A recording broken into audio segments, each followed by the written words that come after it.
रामलल्लाची मूर्ती मंदिर परिसरात आणली। गर्भगृहात पूजा। 10 किलो चांदीच्या मूर्तीची पालखीतून भव्य मिरवणूक। शरयू काठी दीपोत्सव।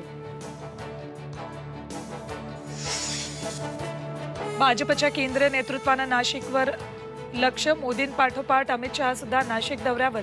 27 आणि 28 जानेवारीला नाशिकमध्ये राज्यस्तरीय सहकार परिषदेचं आयोजन।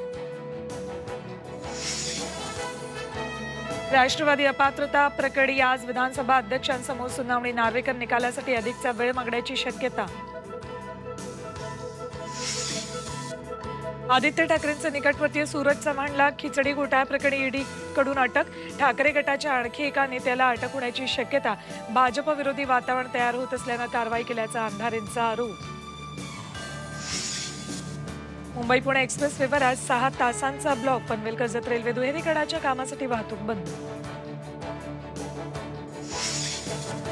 आणि बदलापूर MIDC मधील कंपनीमध्ये भीषण स्फोट। एकाचा मृत्यू, 4 ते 5 कामगार गंभीर जखमी।